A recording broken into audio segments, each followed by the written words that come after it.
이름 높이세 능력의 그 이름 예수 이름 높이세 구원의 그 이름 예수 이름을 부르는 삶 예수 이름을 믿는 삶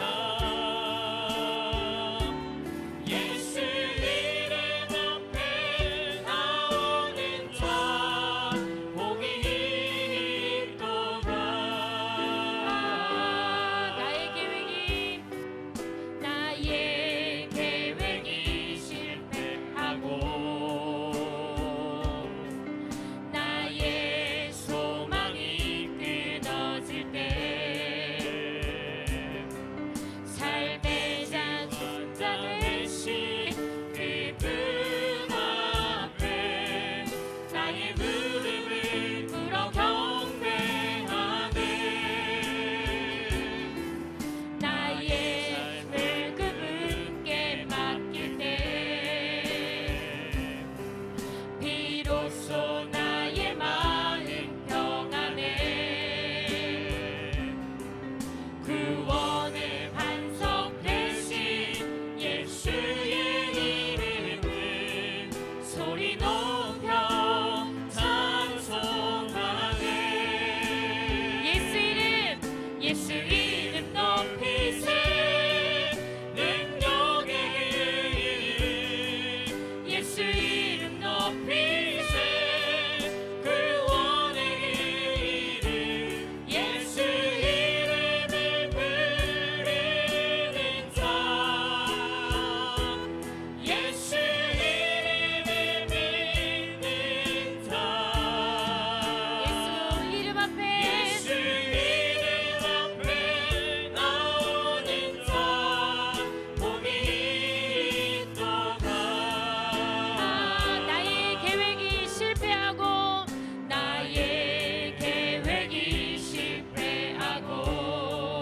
나의 소망이 끊어질 때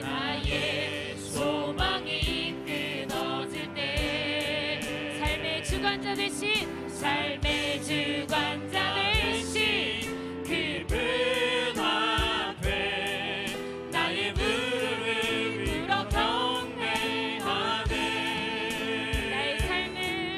나의 삶을 그분께 맡길 때 비로소 나의 마음 평안해.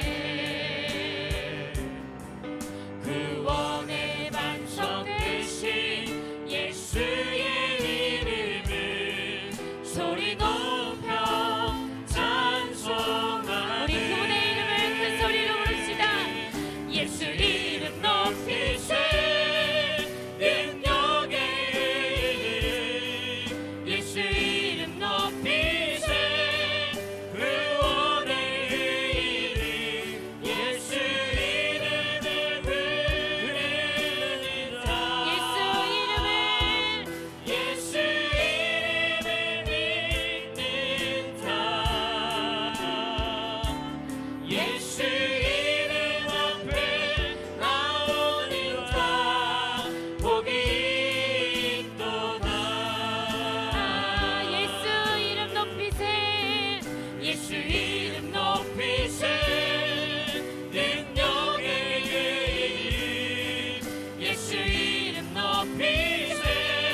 사도행전 2장 1절부터 봅니다.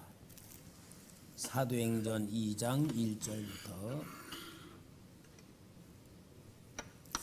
오순절 날이 이미 이름에 그들이 다 같이 한 곳에 모였더니 후련히 하늘로부터 급하고 강한 바람 같은 소리가 있어 그들이 앉은 온 집에 가득하며 마치 불의 혀처럼 갈라지는 것들이 그들에게 보여 각 사람 위에 하나씩 임하여 있더니 그들이 다 성령의 충만함을 받고 성령이 말하게 하심을 따라 다른 방언들로 말하기를 시작하니라.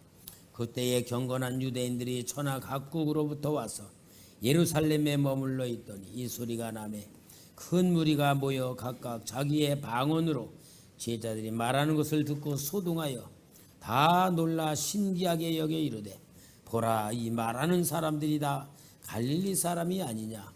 우리 각 사람이 난 곳 방언으로 듣게 되는 것이 어찌 됨이냐.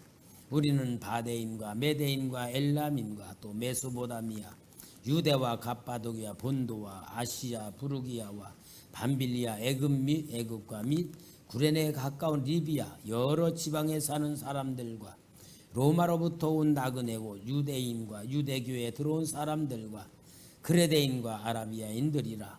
우리가 다 우리의 각 언어로 하나님의 큰 일을 말함을 듣는도다 하고 다 놀라며 당황하여 서로 이르되 이 어찌 된 일이냐 하며 또 어떤 이들은 조롱하여 이르되 그들이 새 술에 취하였다 하더라. 아멘. 지난주에는 정말 성부, 성자, 성령님의 놀라운 역사를 실제적으로 체험하고 실제 믿어지고 알아줘가는 역사를 성부 하나님이 성자 예수님을 보내심으로 성자 예수님의 모든 역사를 성령님이 체험시켜 주므로 실제적 믿음이 되게 하여 우리는 정말 임마누엘의 역사가 어떤 것인가를 누릴 수 있는 길을 열어 주었습니다. 근데 오늘은 여러분 성령 하나님께서 우리에게 임재하셔서 역사하시는 가장 중요한 의미와 뜻을 알아야 됩니다. 성령 하나님이 오늘 우리에게 임하시는 가장 중요한 역사는 새로운 삶을 만들어 주시기 위한 하나님의 역사입니다. 여러분, 성령님이 우리에게 임하시는 역사는 우리에게 새로운 삶을 열어주시기 위한 하나님의 역사입니다. 하나님의 역사의 의도를 우리가 잘 알아야 정말 하나님이 주는 축복을 받을 수가 있어요. 오늘 여러분 우리 신앙의 가장 단점이 뭐냐면은 예수를 믿으면서도 안 믿는 거예요. 예수를 믿어. 다 예수를 믿어. 그런데 안 믿는 거야. 여러분 왜 그럴까요? 우리 다 예수 믿죠? 다 예수를 믿는데 안 믿어. 이유를 알아. 이유를. 왜냐하면 우리 지금 이 시대에 단점이 뭐냐면은 공부를 열심히 하는 거야. 열심히 공부하는 거야. 여러분 열심히 공부하면은 그게 나인 줄 알아요. 여러분 공부를 해서 내가 공부를 잘하고 공부를 많이 하면은 그게 나인 줄 알아. 근데 그게 속는 거예요. 지식은 들어와서 그 지식이 내가 아니에요. 그건 뭐냐? 새로운 정보일 뿐이야. 정보일. 사회가 발달하면서 농경사회에서 사회가 산업구조로 바뀌어지고 산업구조 정보화로 바뀌어지면서 그 모든 것이 지식으로 그 지식을 배워가지고 사회에 동참해서 살아가며 지식을 많이 가질수록 사람들이 올라가 성공하고 돈을 많이 벌게 되니까 모든 사람들의 삶이 공부하는 거로다가 다 생각을 갖고 있는데 그렇게 하다 보니까 지식이 자기인 줄 착각하는 거예요. 지식이 자기가 아니에요. 그러니까 여러분 사탄은 지식을 줌으로 인하여서 자기를 잃어버리게 만드는 역사가 거짓 역사예요. 거짓 역사. 그런데 그게 교회 안에 성도들까지도 내가 성경 공부를 많이 하고 또 교회 오래 다니면서 들은 얘기도 많고 또 내람대로 체험한 거, 이것이 자기인 줄 아는 거예요. 그러니까 그게 믿음인 줄 알고 있는 거야. 내가 예수를 믿고 있는 건 줄 아는 거예요.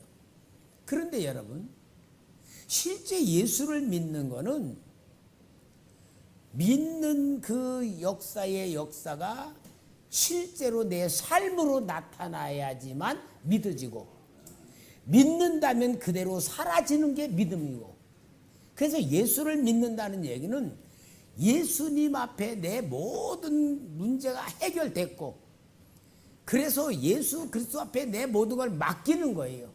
다 맡기는 게 믿음이야. 따라합시다. 믿음은 맡기는 거다. 맡기는 거예요. 예수를 믿으면서도 안 맡겨진다. 머리로는 믿고 생각으로는 믿지만 실제 상태로는 안 믿는 거예요. 이게 오늘 우리가 사탄 앞에 속는 겁니다. 왜? 사탄은 거짓령이기 때문에. 거짓령의 수가. 선악과 따먹으면 하나님같이 된다고 속였잖아요. 그래서 선악과 따먹고 나서 그 선악과가 뭐냐? 지식의 나무거든. 하나님에 대해 평가할 수 있는 지식이 들어가 버린 거야. 그게 바로 불행의 씨앗인데, 여러분 우리가 모두가 다 그래서 내가 나를 속이면서 신앙생활을 하는 겁니다. 그 속이면서 신앙생활 하는데 이 속이는 것으로 나가 절대로 변화되지 않아요. 그 술 중독에 걸렸던 사람이 모태신앙이요. 그 저한테 책이 있는데, 나는 술 중독자였습니다 하는데 목사님이에요. 술 중독에 걸려서 금식 기도도 하고 기도원에서 살기도 하고 별의별 다 짓하는데 술이 안 끊어지는 거예요. 별짓 다 해도 금식 기도해도 안 끊어요. 근데 술을 치료하는 데서 딱 가니까 제일 먼저 하는 게 뭐냐? 삥 둘러 앉아가지고 다 한마디씩 하는 게 뭐냐? 저는 어디에 사는 아무개인데 저는 술 중독자입니다. 그것부터 하는 거예요. 내가 술 중독자라는 것을 사람들 앞에서 인정을 하고 그대로 고백을 할 때에부터 술이 끊어진다는 거야. 왜 그런 거예요? 술을 끊으려고 해서 끊어지는 게 아니고 내가 내 자신이 술 중독자라는 걸 인정할 때부터 술이 끊어지는 역사가 시작된다는 거예요. 여러분, 하나님은 우리에게 영적 치유를 주시는 게 뭐냐? 너는 죄인이다라고 분명히 성경에 말씀했잖아요. 그럼 나는 내가 죄인이란 걸 인정할 때에 진짜 예수 그리스도의 영이 내 안에 들어오는 거잖아요. 내가 죄인이란 생각이 안 들면 예수님의 영이 안 들어오는 거예요. 그러니까 오늘 우리는 여러분 하나님 앞에서 내가 진짜 믿음 생활을 하고 정말 예수를 믿고 예수로 인하여 내 인생에 변화되려면은 내 자신을 솔직히 내가 볼 줄 알아야 되고 하나님 앞에 고백해야 되고 인정하는 것부터 믿음의 출발이 되는 거예요. 주님, 내 마음이 왜 이렇게 불안합니다. 주님, 내 마음이 너무 불안해요. 주님, 내가 너무 힘들어요. 억울한 일 당했으면 주님, 내가 너무 억울해요. 그 이야기 그대로가 어디서 나오냐? 시편에서 다 나오잖아. 시편에서 얼마나 억울한 일을 당했으면요 저주하는 시까지 나와. 그 자식들이 빌어먹게 하시고 그들이 망하게 하시고, 이게 무슨 성경 말씀이야. 근데 그게 뭐냐? 시편은 영혼의 상태를 스스로 인정하고 그대로 고백하고 주님 앞에 쏟아 놓을 때에 하나님의 위로와 치료가 들어있기 때문에 그게 기도가 되는 거야. 여러분, 우리는요 기도할 때에 전능하시고 거룩하시고 사랑 많으시고 그게 하나님 듣기에는 하나님이 볼 때 야, 너 그거 필요 없다. 너 내 자녀라면은 진짜 네 마음을 얘기해라. 그게 하나님이 원하는 기도예요. 여러분, 이런 역사를 이루기 위해서 하나님께서 우리에게 베푸시는 은혜가 뭐냐? 성령 하나님을 우리에게 주심으로 인하여 우리가 어려운 시대에서 승리할 수 있도록 하나님이 주시는 최고의 은혜의 역사가 성령님이 우리 안에 들어오셔서 새로운 삶을 만들고 주시는 것입니다. 그게 성경을 통하여. 그러니까 예수님이 이 땅에 구원하러 오셨잖아요. 그래서 구원의 복음을 주시고 병든 자를 고쳐주시고 죄인들에게 용서와 사랑을 통하여 하나님 믿게 만들어주시고 기적을 베풀어서 진짜 예수님이 사람이신 동시에 하나님이신 것을 믿어지는 역사를 계속 이루어줬다면, 하나님의 백성들이라면 정말 그 주님이 하나님으로 구원하러 오셨다면 아멘으로 받아들여야 되고 그걸 다 수용해야 되는데, 이 유대교라는 제도권이, 이 제도권이 예수님의 그 사역을 거부하는 거잖아요. 왜냐? 자기들의 기득권을 잃어버릴까 봐, 자기들이 갖고 있는 제도권에서 권위를 잊어버릴까 봐 도전하며 그를 막는 거잖아요. 그러니까 예수님이 구원해서 오신 그 역사부터 저항을 받게 돼요. 그러면서 예수를 믿는 사람들의 길을 딱 막는 거예요. 그게 요한복음 9장 22절을 좀 찾아요. 나면서부터 맹인이 되었던 사람이 구걸을 하는데 제자들이, 주님, 저 사람이 소경이 된 게 본인의 죄입니까? 부모의 죄입니까? 라고 물어보는 거는 유대교의 본질은 뭐냐? 모든 사람을 죄로 보는 율법의 눈을 떠가지고 그들을 평가하는 거예요. 제자들도 그 눈으로 가지고 지금 평가를 하는데, 주님은 부모의 죄도 아니고 본인의 죄도 아니다, 하나님의 하신 일을 나타내고자 합니다라고 침을 뱉어서 진흙을 이겨가지고 눈에 발라주고 실로와 못에 가서 씻으라. 그럴 때 이 사람이 정말 예수님이 누군지도 몰랐는데 더듬거리 실로암 가서 씻으니까 눈을 뜨게 됐잖아요. 그럴 때에 이 바리새인들이 예수님을 그리스도인 것을 거부하느라고 눈뜬 사실조차도 자꾸 부정을 하는 거야. 나중에는 부모한테 가서 물어보잖아요. 네 자식이냐 그럴 때에 22절의 말씀이 그거예요. 그 부모가 이렇게 말한 것은 뭐냐? 내 자식이긴 자식인데 그가 눈을 떴는지는 우리는 모릅니다. 그가 장성한 사람과 그에게 물어보시오. 그렇게 말한 거예요. 그 부모가 이렇게 말한 것은 이미 유대인들이 누구든지 예수를 그리스도 시인하는 자는 출교학으로 거리하였으므로 그들을 무서워함이라. 아니, 내 자식이 눈을 떴다면은 그보다 더 감격스러운 일이 어디 있고, 예수를 말해야 됨에도 불구하고 예수를 말하지 못하는 이 부모들이 뭐요? 기득권 종교, 제도권이란 유대 종교가 예수를 믿는 길을 칸 막아버리는 상태예요. 이러한 상태에 있으면서 정말 그들은 계속 구원의 이 복음의 진리와 예수의 역사를 차단시키는 가장 중요한 방법이 예수님을 십자가에 못 박아 죽이잖아요. 예수님을 십자가에 못 박아 죽일 때에 저희들은 예수님을 정죄한 것은 안식일을 어기고 율법을 어기는 자라고 정죄해놓고 빌라도에게 데려갔을 때는 유대인이라고 왕이라고 해가지고 로마의 법으로 죽이는 거예요. 그러니까 여러분, 예수님을 죄 없는 분을 죽이려고 하는 데에 제도권이라는 유대 종교가 얼만큼 간교하고 완악하고 하나님을 거역하는 역사인가를 정갈하게 보여주는 게 복음서에서 예수님을 십자가에 못 박아 죽이는 그런 사건인 겁니다. 그러한 가운데에서 예수님을 딱 죽였어요. 그러냐, 예수님의 복음 전파의 역사가 완전히 무너지는 상태에 돼 있어요. 그를 따르던 예수님의 제자들까지도 요한복음 20장 19절부터 봅시다. 요한복음 20장 19절에 이날고 안식 후 첫날 저녁 때에 제자들 유대인들을 두려워하여 모인 곳에 문들을 닫았더니, 예수님이 제자들은 다 무서워서 이제는 뭐예요? 복음을 전하러 가는 자나는 사명은 그만두고 자기들 목숨 부지하려고 문까지도 짱가고 달달달달달 떨고 있단 말이야. 이런 상태에서 어떤 진짜 하나님의 역사가 일어날 수가 있겠습니까? 그들은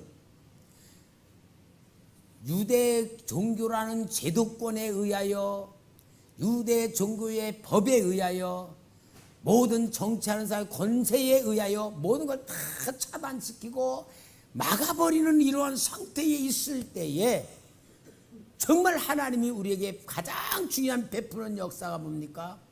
오늘 우리에게 베푸는 역사 똑같아요.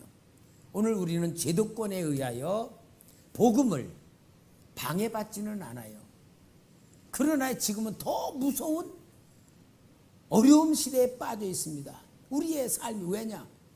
우리는 예수를 믿는 것 같으면서도 안 믿는 지식으로 우리가 묶여 있어. 지식에 묶여 있고요. 내 생각에 묶여 있고요. 사람들은 다 겉으로 믿는 것 같은데 실제로 자기가 자기를 속이는 상태에 있는 게 이게 현재 우리 한국 기독교의 가장 큰 위기 중의 위기고요. 더 무서운 건 뭐냐? 목사님들이 실제적 영적 지도자라는 직분은 받았지만 실제로는 영적인 삶으로 추구하지 않고 배운 거로 가르치는 강단이 되어 있을 때에 전혀 이거는 구원과 상관없고 생명과 상관이 없고 하나님의 역사와 상관이 메마른 땅에 되어버리는 이런 상태에 있는 거 없습니다. 차라리 제도권의 핍박은요, 목숨 걸고 순교를 하면서도 영적 전쟁을 했는데 오늘 우리는 너무 먹고 살기 편하고 풍성하고 모든 게 부족함이 없는 가운데에서 지식까지도 충만하니까 진짜 우리는 우리의 삶에 구원자이신 예수 그리스도의 역사와 성령의 역사하심을 힘입지 못하고 있는 메마른 시대가 지금 상황이란 걸 보여주고 있는 겁니다. 그러니까 여러분, 하나님의 성령이 오늘 여기 오순절날이 이미 이름에 그럴 때에 이들은 기도하면서 오순절날이 왔다는 것조차도 인식을 못한 상태예요. 오직 주님이 말씀하신 대로 예루살렘 떠내지 말고 기도하라는 거, 기도 때문에 모든 걸 잃어버리고 부르짖어 기도하고 있는 이 상태에서 오순절날이 임하는 역사거든요. 그러니까 여러분, 우리 주님은 이 모든 시대적 상황이나 그리스도의 복음이 막혀 있을 것이나 복음을 받은 자들이 두려워할 것이나 그들이 자신감이 없는 모든 걸 다 알기 때문에 우리 주님은 새로운 삶을 만들어 주실 하나님의 프로그램과 계획을 다 짜놓으시고 역사했다는 것이 하나님의 역사인 거예요. 여러분, 그 기막힌 역사가 뭐예요? 우리 주님은 시대적 상황을 완전히 아시기 때문에 제자들에게 약속을 주십니다. 그 약속이 요한복음 16장 7절에서 8절입니다. 우리 같이 읽어볼까요? 시작. 말하노니 내가 떠나가는 것이 너희에게 유익이라. 내가 떠나가지 아니하면 보혜사가 너희에게로 오시지 아니할 것이요 가면 내가 그를 너희에게로 보내리니 그가 와서 죄에 대하여 의에 대하여 심판에 대하여 세상을 책망하시리라. 예수님이 내가 떠날 것을 이야기할 때 제자들이 두려워합니다. 마치 어미닭의 보호를 받던 병아리들이 어미닭이 없어지면 어떻게 할까 하는 그런 두려움과 똑같은 상태일 때 우리 예수님께서 내가 떠나가는 게 유익하다. 왜냐? 너에게 보혜사들이 올 것이다. 보혜사 성령님이 오시면은 너희들에게 보호하시고 인도하며 함께 하시면서 이 세상을 보는 눈을 열어주는데 그게 뭐냐? 죄가 무엇인지 의가 무엇인지 세상이 잘못된 것을 완전히 드러내줄 것이라고 우리가 살고 있는 세상의 실체를 보여줄 것을 약속하는 거예요. 그러니까 여러분은 정말 예수를 믿으면 제일 중요한 하나님의 은혜의 역사가 뭐냐? 나를 보는 눈과 사람을 보는 눈과 세상의 역사를 보는 눈이 열려지는 것이 제일 중요한 신앙의 출발이고 믿음의 출발이고 삶의 출발이 되는 거예요. 우리는 보는 눈부터 성령에 의해서 열어줄 것을 주님이 약속해 주시고 우리 주님께서 떠나시는 거예요. 이게 이미 하나님의 역사 속에 계획이 있는 거예요. 오늘 우리는 여러분, 내가 예수를 믿으며 내가 그려는 그림으로 맞추지 마시기 바랍니다. 이게 진짜 우리는 실패할 수밖에 없는 믿음이에요. 그러니까 우리는 성령의 은혜 안에 들어가면요, 나라는 존재가 없어지더라고요. 나라는 그림을 그리지 않아. 내가 원하는 그림을 그리지 않고 내가 원하는 목표가 없어요. 완전히 싹 없어지고 제 경험으로 보면 꽃이 마치 백지와 같은 상태가 돼. 모든 게 그냥 아무 게 없어. 깨끗한 마음이 되는 거예요. 아, 이게 마음이 청결한 자는 복이었나니 하나님을 볼 것이라고 하는 얘기가 이런 의미구나 하고 느껴지는 거예요. 내가 그려놓은 그림, 나의 주관적 목표, 내가 주관적으로 생각하는 그런 방법들이 다 뭡니까? 내 속에서 나온 육신의 것들이고요, 세상적인 것들이 되는 거예요. 그러니까 오직 성령님이 우리 안에 들어오시면은 나를 보는 눈이 열려져야 돼요. 아, 나는 피조물이고 죄인이구나. 나는 아무것도 할 수 없구나. 내가 바라는 대로 되는 건 아무것도 없구나. 내가 바라는 것도 되면 큰일이구나. 그런 정도의 하나님의 은혜 안에서 나를 보는 눈을 볼 때에 그때부터 뭐가 느껴지냐? 은혜가 느껴져요. 아, 내가 지금 살고 있는 게 모든 게 은혜구나. 절대적인 하나님의 은혜구나. 근데 은혜가 보여질 때 뭐요? 그 은혜는 하나님의 사랑으로 나오는 거야. 아, 하나님이 나를 이렇게 사랑하시니까 이렇게 내가 받고 사는구나. 그래서 하나님의 사랑과 은혜가 보여지는 나를 볼 때에 나의 정체성이 확립이 되고 내가 얼마나 하나님의 기대를 걸고 있는 나인가를 보게 될 때에 진짜 내 삶이 값진 삶이 되고 목적이 있고 의미가 있는 나로 보여질 때에 이게 바로 천하보다 귀한 생명이라고 하는 하나님의 마음이 나에게 보여지는 거예요. 얼마큼 하나님이 사랑합니까? 머리털까지 세신바 되셨다 그랬잖아요. 먹을 거, 입을 거, 마실 거, 나의 과거, 현재, 미래 완벽한 하나님의 계획 속에 역사 속에 내가 존재하고 있다는 나를 볼 때에 여러분 걱정할 게 뭐가 있어요? 두려워할 게 뭐가 있어요? 나는 이미 이 땅에 온 것도 하나님의 계획에 의하여, 이 땅에 살아가는 것도 하나님의 은혜에 의하여, 가는 천국도 하나님의 약속에 의하여 내가 살고 있다면 우리는 사나 죽으나 주의 것이라는 은혜 속에서 내가 보일 때, 그래서 내가 보는 눈이 열려질 때에 사람이 보여질 때 사람의 실체를 보는 거예요. 여러분, 내가 보는 모든 사람들이 내 마음에 들까요, 안 들까요? 내 마음에 안 들어요. 그러니까 뭐라냐? 틀렸다 그러는 거야. 당신 틀렸어. 서로 부부가 싸우면서 당신 틀렸어. 그건 뭐요? 내 눈으로 내가 기준돼서 볼 때는 다 틀린 거야. 틀린 게 아니고 다른 거로 봐야 돼. 여러분, 우리는 틀렸다고 보면은 정죄가 돼요. 다르다고 볼 때는 하나님이 역사하실 수 있다고 보는 거야. 사람을 보는 눈이 열려질 때에 그 사람의 실체를 볼 때 내가 그려는 그림에 맞춰지는 사람이 아니고 하나님이 역사하실 사람으로 보여지는 믿음의 대상자가 되고 사랑의 대상자가 되고 도와야 될 섬고 섬겨야 될 대상자가 보이는 게 하나님이 보여주는 역사예요. 그러면서 세상을 볼 때에 진짜 죄에 대하여 의에 대하여 세상에 대해서 보는 눈을 열어주실 때에 우리의 삶이 변화가 되는 겁니다. 여러분, 나부터 변화되는 거예요. 내가 변화되지 않으면 절대로 다른 사람 변해요. 이러한 어마어마한 하나님의 역사를 위하여서 성령 하나님께서 우리에게 오시기 위하여 성령이 오시는 통로를 우리에게 열으라고 해요. 성령이 주는 통로가 뭡니까? 사도행전 1장 6절에서 8절까지 봅시다. 6절에서 8절까지 시작. 그들이 모였을 때 예수께 여쭈어 이르되 주께서 이스라엘 나라를 회복하심이 이때니까 하니 이르시되 때와 시기는 아버지께서 자기의 권한에 두셨으니 너희가 알 바 아니요 오직 성령이 너에게 임하시면 너희가 권능을 받고 예루살렘과 온 유대와 사마리아 땅까지로 내 증인이 되리라 하시니라. 성령이 오시는 통로는 기도입니다. 여러분, 기도하는 사람들에게 성령이 오시는 겁니다. 기도 안 하는 때 성령이 오시는 역사는 극히 드물어요. 왜냐?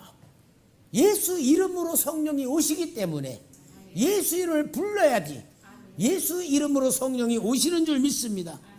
그래서 예수 이름으로 기도할 때 성령이 임하시면서 정말 열심히 오로지 기도할 때에 성령이 오신 것이 오늘 본문에 사도행전 2장 1절부터 4절에 오순절 날에 모든 사람에게 임하신 성령이 오신 줄 믿습니다. 그러니까 여러분, 성경에 보면은 성령님이 하늘로부터 내려오시는 역사들이 있어요.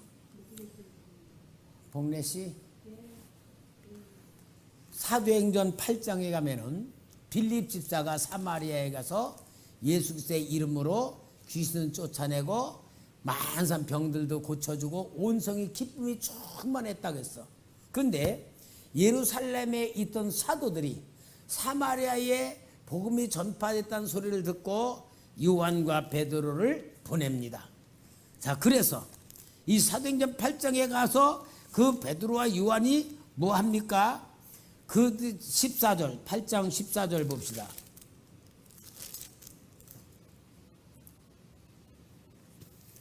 예루살렘에 있는 사도들이 사마리아에도 하나님의 말씀을 받았다 함을 듣고 베드로와 요한을 보내매 그들이 내려가서 그들을 위하여 성령 받기를 기도하니, 성령이 주신 통로가 기도죠.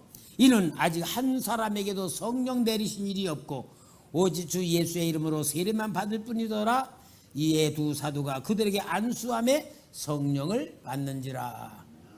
왜 여기에 큰 기쁨이 있을 만큼 은혜가 임했고 예수의 이름으로 인하여 모든 귀신들이 떠나고 병까지 고쳐진 역사가 일어났는데 왜 꼭 두 사도가 가야 됐냐? 예루살렘에서 왜 보냈느냐는 거예요. 중요한 이유는, 두 사도가 간 이유는 성령이 임하시기 위해서 기도해 주기 위해서 간 거예요. 그러니까 여러분, 기도를 해줄 때에 성령이 임하신 거예요. 그러니까 성령은 위에서 사람들에게 임하시는 역사예요. 그러니까 무슨 말하냐? 예수 믿고 병 고치고 귀신 떠나간 역사가 완벽한 역사가 아니고 성령이 임하셔서 그들과 함께하여 새로운 삶을 만들어 주는 게 하나님의 역사다 그 말이야. 그러니까 은혜 받는 것도 중요하지만 더 중요한 뭐예요? 내 안에 성령이 친히 주인이 되셔서 가르쳐 주시고 깨닫게 하시고 생각나게 하시고 말씀 주셔서 내가 새로운 삶을 살도록 하시는 것이가 완벽한 하나님의 역사고 하나님의 계획이고 하나님의 방법인 거예요. 오늘 여러분, 이 말씀을 여러분들이 들으면서 정말 나에게 임하신 성령과 내 인생을 완벽하게 주관하신 전능하신 복의 근원이신 능력이 하나님 앞에 내 인생을 완전히 맡겨드림으로 새로운 역사가 일어나기를 바랍니다. 이게 하나님의 역사예요. 그렇게 하고 또 사도행전 10장으로 가면은 고넬료에게도 하나님의 천사를 보내서 요바에 있는 베드로를 모셔와라. 이틀 동안 갔다가 이틀 동안 와. 고넬료의 집에 가서 베드로가 하나님의 말씀을 전할 때에 또 성령이 내려오셨다고 했어요. 고넬료를 그렇게 하나님이 칭찬하고 네 행위와 네 선행과 모든 걸 인정했다고 하면서도 결국은 뭡니까? 성령을 받게 하기 위해서는 베드로를 보냈다는 것이고 베드로를 통하여 성령이 임하게 만들므로 이방인을 최고로 믿는, 제일 먼저 성령을 받게 만들어 하나님의 나라를 로마에서 전하게 만드는 역사를 이룬 게 고넬료의 사건이에요. 여러분, 이런 역사를 볼 때에 우리는 하나님이 우리에게 어떤 은혜를 주셨나, 어떤 삶을 살게 하셨나, 어떤 방법을 주신가 완전히 눈을 떠야 내가 예수 믿는 것 같으면서 예수 안 믿는 삶이 아니고 진짜 예수를 믿는 나로 만들어야 될 줄 믿습니다. 능력이 나와야 될 줄 믿습니다. 그래서 성령이 임하셔서 우리가 성령을 받은 자들이 되면은 이제는 성령이 내려오시는 성령의 역사도 있지만 내 안에서 거주하시고 내주하시는 성령님의 역사를 인식해야 된다. 인식해. 여러분, 성령이 내려오시는 역사는요, 처음 체험을 할 때에 그런 역사들을 다 체험을 해요. 더 중요한 것은 내려오시는 성령님이 내려오셨다가 없어지는 게 아니고 내 안에 내주하고 계시는 거예요. 내주하시는 성령님은 고린도서 3장 16절에 사도 바울을 통하여 너희가 하나님의 성전인 것과 하나님의 성령이 너희 안에 거하는 걸 알지 못하느냐고 내주하시는 성령님에 대해서 정확하게 이야기했어요. 여러분, 우리는 예수 믿는 여러분들에게 예수님 어디 계십니까? 그럼 내 안에 계시는 예수님은 실은 성령님이에요. 예수로 오신 성령님이에요. 그 예수 이름으로 오신 성령님이 예수님의 행하신 모든 역사를 예수님과 똑같이 나에게 체험을 주고 깨닫게 하시고 알게 하시기 때문에 우리는 예수님이 내 안에 계신다고 하지만 실은 예수의 이름으로 예수의 영으로 오신 성령님이신 거예요. 그러니까 여러분, 우리는 내 안에 계신 성령님을 인식하는 훈련부터 해야 될 줄 믿습니다. 이게 제일 나를 변화시키는 하나님의 역사의 중요한 사건. 내 안에 성령님 계십니다. 내가 성령님을 받았습니다. 그래서 성령이 내 하시는 것을 알고 그 성령 하나님께서 나에게 역사하시는 가장 중요한 방법이 있어요. 그 중요한 방법이요, 성령이 나를 통해 작업을 하셔. 성령님이 가만히 계시는 거 아니에요. 내 안에 들어와서 작업을 하셔.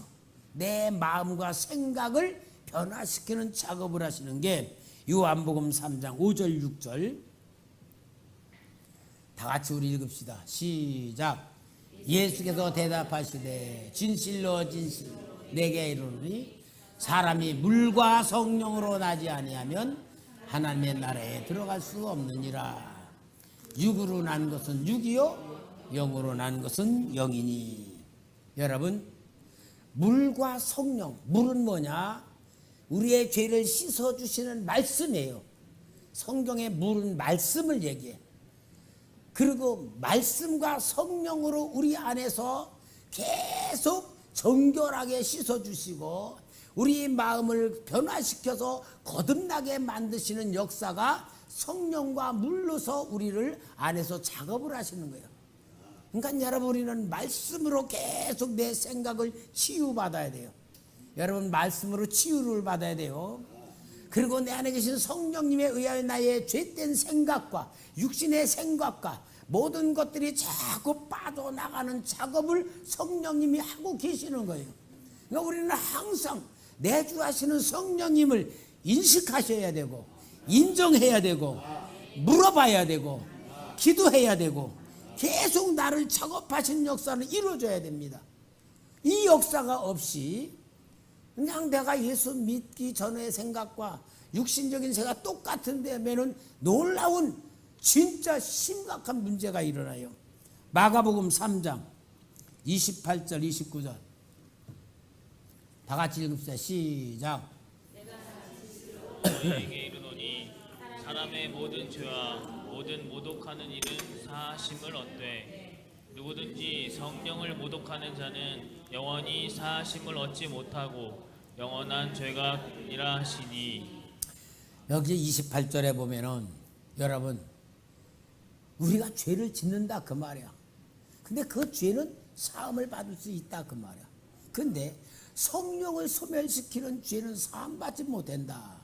뭘 말하는 거예요? 내가 예수를 믿으면서 약하기도 하고 모르기도 하고 실수를 통하여 죄를 지어요. 그러나 아유 주님 내가 자유졌습니다. 실수했습니다. 잘못 다 용서를 받아. 왜? 예수님의 십자가 완벽한 역사로 다 용서를 받도록 보장돼 있어. 그러나 내 안에 계신 성령님이 죄라는 걸 알게 만들어. 너 이거 죄다. 너 이거 잘못한 거다. 너 이거 하나님의 뜻이 아니다. 깨닫게 해. 그래서 그런 것에 대해서 내가 빨리 깨닫고 회개하면 다 용서를 받는데 내 안에 계신 성령님의 감동을 무시해. 가르침을 무시해. 깨닫게 하는 걸 무시해. 그러면 내 안에 모신 성령을 소멸시키는 죄로 성령을 소멸시켜버리는 거예요. 이건 뭐예요? 하나님의 영이 없어져 버린 거야. 그럼 어떻게 돼요? 천국 갈 수가 없죠.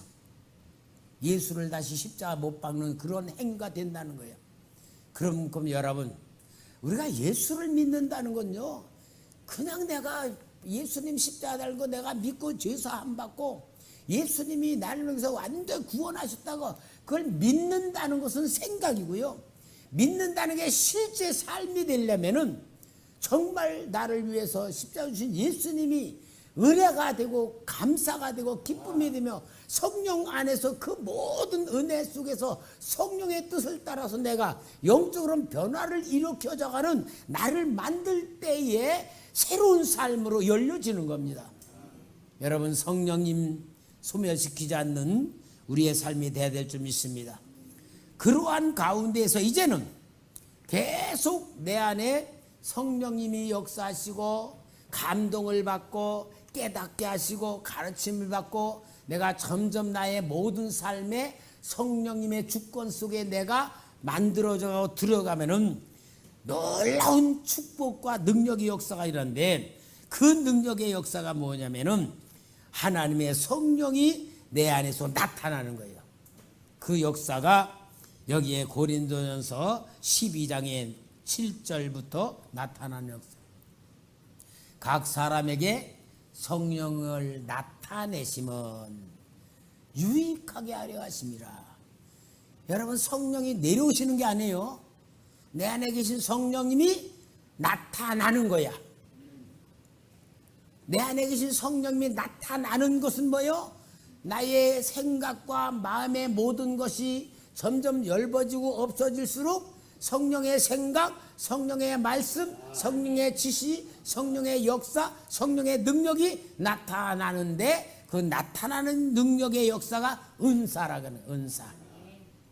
그러니까 여러분 이 성령의 역사를 모르면요 은사 받은 분들이요 예언의 은사, 신유의 은사, 능력 행하는 거, 귀신 쫓아 막 그런 은사 막 가지고 있다가요 은사에 속아가지고요 마귀 종로로 타는 게 너무 많아. 마치 자기가 무슨 은사를 갖고 있는 줄 알아.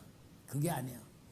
여러분 은사는 하나님의 인격으로 나에게 나타나는 겁니다.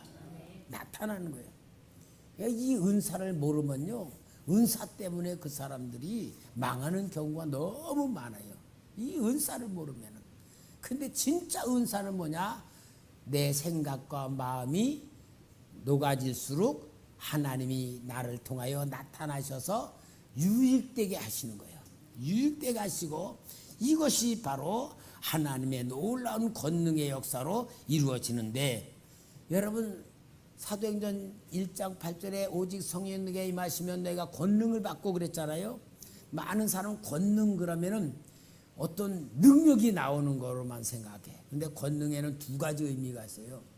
내적 권능의 성령의 역사가 있고 외적 권능이 나오고. 내적 권능이 뭐냐? 나를 이기는 능력. 그게 제일 큰 능력이야. 나를 이기는 능력. 내 안에서 죄악의 유혹을 빠지지 않는 능력. 그리고 고난이 올 때에 고난에 굴복하지 않는 내적 능력. 이런 능력이 사도행전에 더 많아요. 귀신 쫓아내고 능력 해난 것보다 내적 능력이 더 많아. 왜? 그것이 하나님이 나를 도구로 쓰시는 능력이기 때문에, 그래서 여러분, 자기를 이기는 능력이 성령의 능력입니다. 자기를 이기는 사람 없어요. 성령님이 내 안에 계실 때에 나를 이기는 능력. 그러니까 신앙생활은 자기와의 싸움이지 외부적인 싸움이 아니야. 그래서 우리는 하나님의 권능으로 인하여 나에게 통한 하나님의 권능이 나타나는 나로 만드는 것이 하나님의 성령이 우리 속에서 우리를 만들어 가시는 방법이고 하나님의 뜻을 이루시기 위한 방법인 줄 믿습니다. 오늘 여러분, 이게 하나님이 오늘 우리에게 베푼 역사예요. 그러면은 이것도 또한 들어서 그런 거구나 하면 또 끝나면 또 속는 거야. 제일 중요한 건 뭡니까? 성령님으로 인하여 우리는 새로운 삶을 살아야 돼. 새로운 삶. 새로운 삶 사지 않으면요, 거듭난 게 아니에요. 새로운 삶을 사는 건 교회만 다니는 거지 옛사람으로 사는 거고 예수 믿는 게 아닌 거예요. 진짜 예수를 믿으면은 하나님이 완전히 새로운 피조물로 바꿔놨기 때문에 새로운 피조물은 새로운 삶을 사는 거지 옛날 거 사는 거 아니야. 그래서 새로운 삶은 여러분, 성령님에 의해 만들어준 게 가치관 변화입니다. 가치관 변화. 우리의 모든 가치관은, 육신의 사람은 첫째 돈, 그죠? 돈이 있어야 산다. 그게 육신의 사람들의 가장 중요한 가치관 아니요. 공부하는 학생들 공부하는 목적도, 공부 잘하라 그러는 목적도, 공부 잘해야 뭐해? 돈 많이 버니까. 그래서 공부하라. 모든 가치관이 세상적으로 돼 있어. 그런데 여러분, 진짜 우리 그리스도인의 가치관은요, 하나님에 바꿔줘야 돼. 제일 중요한 건 뭐냐? 나를 위한 삶이 아니고 성령에 의한 삶이 돼야 돼. 아멘. 여러분이 가치관을 확실히 바꾸시기 바랍니다. 내가 사는 게 아니고 하나님에 의하여 사는 내가 돼야 될 줄 믿습니다.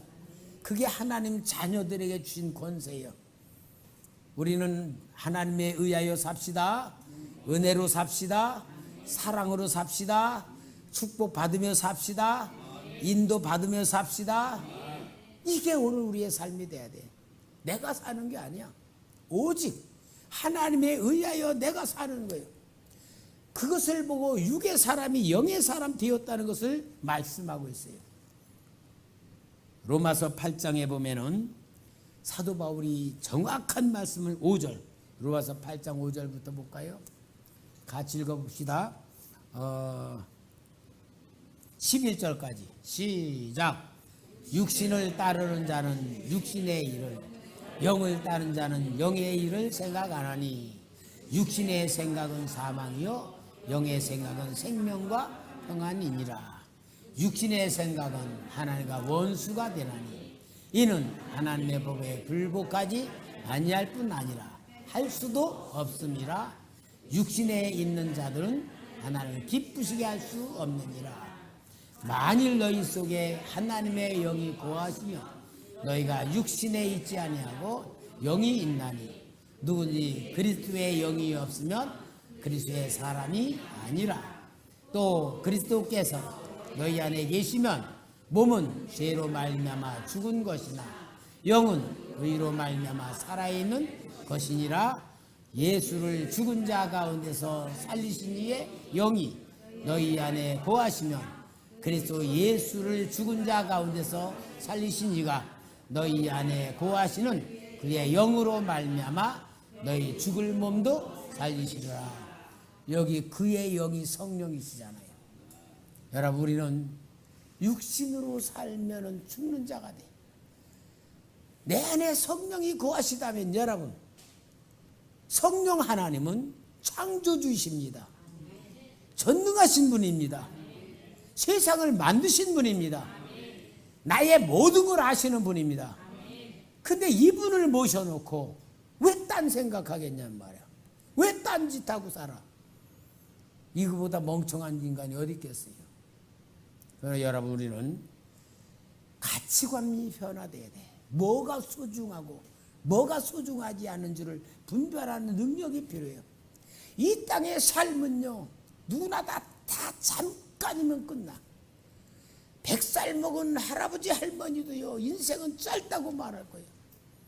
이 땅의 모든 삶의 가치관은 다 없어지는 거예요.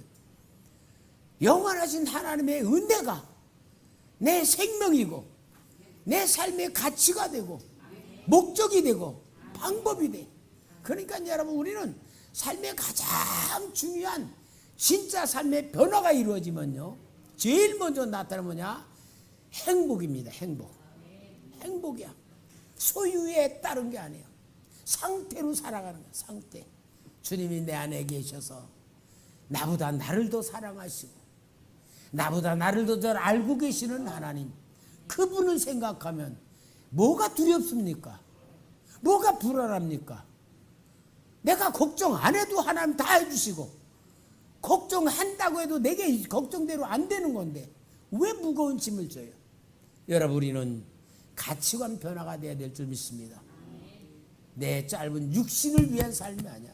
여러분, 우리 육신은요, 아무것도 아니에요. 이 자리에 앉아 있다가 내 영혼이 싹 빠져나오면은요, 내일 모레 화장터에 가서 없어져 버려요.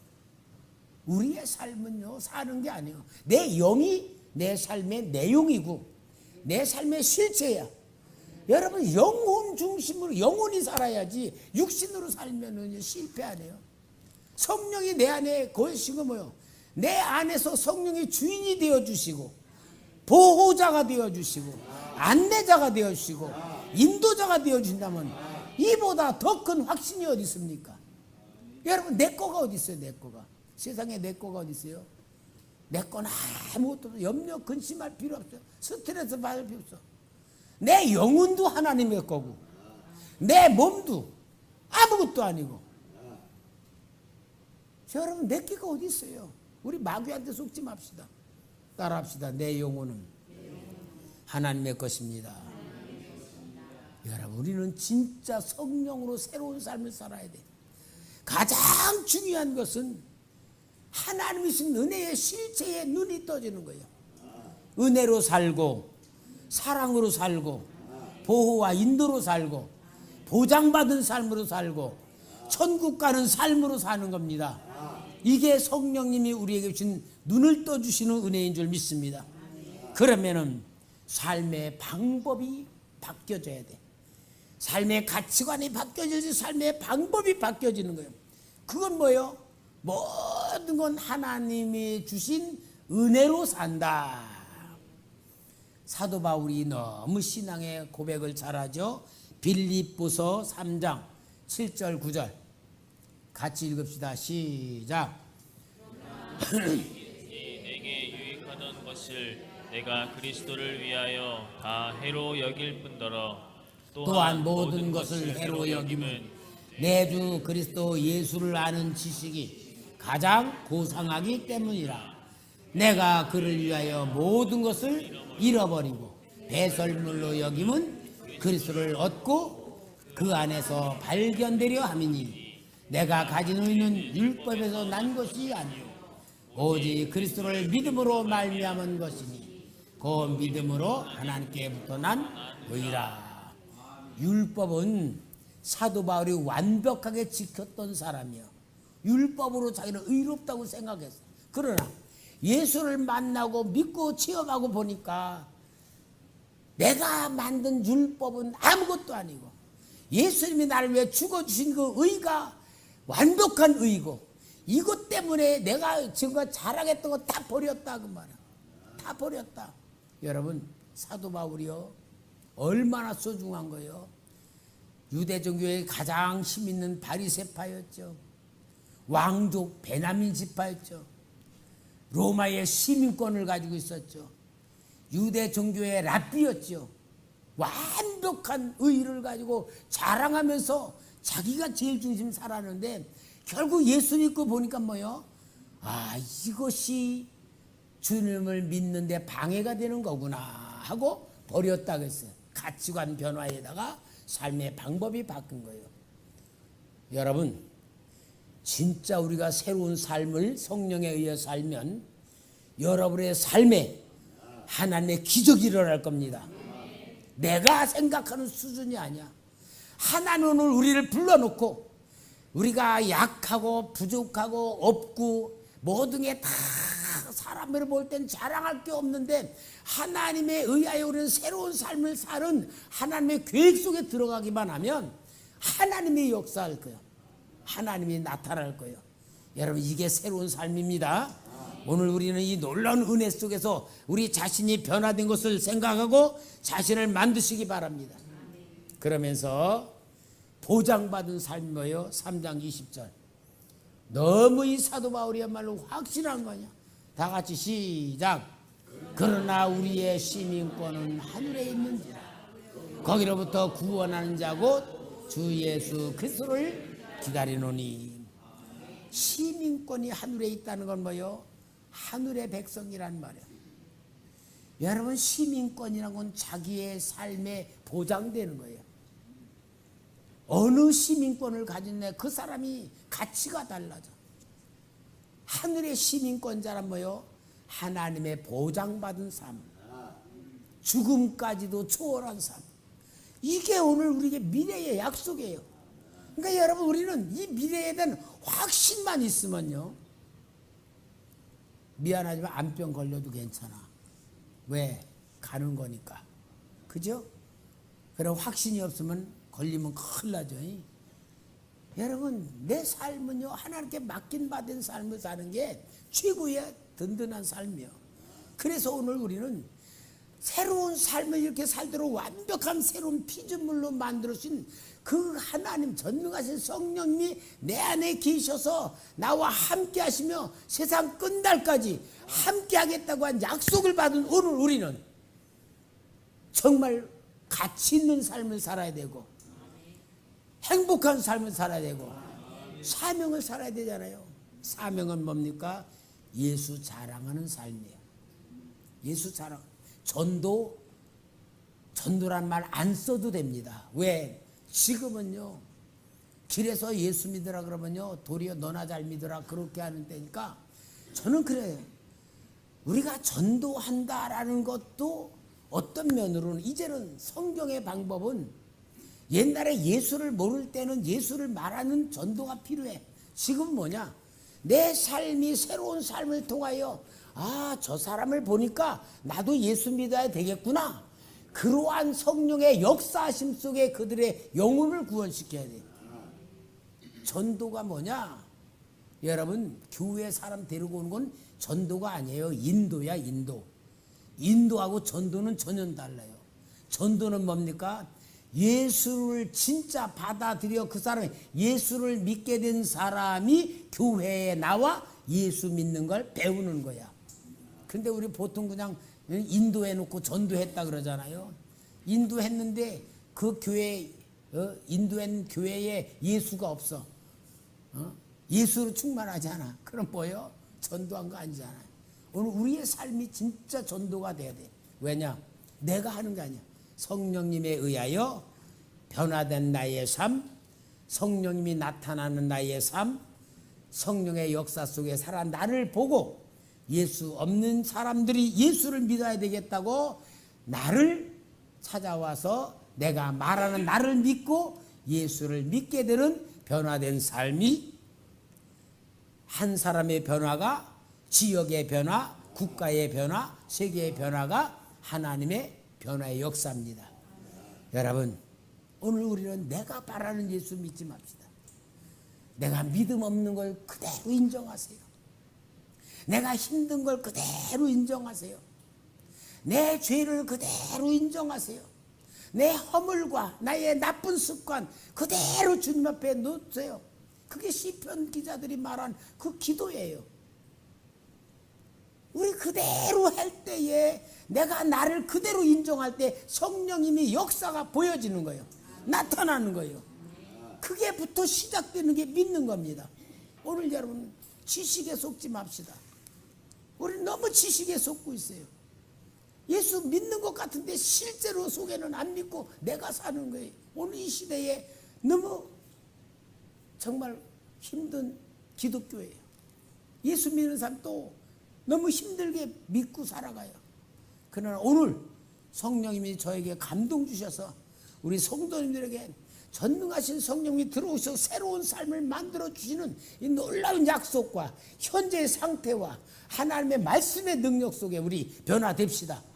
새로운 길이 열려지는 하나님의 길을 따라갑시다. 전능하신 하나님의 역사 이루시기를 주의 이름으로 부탁합니다.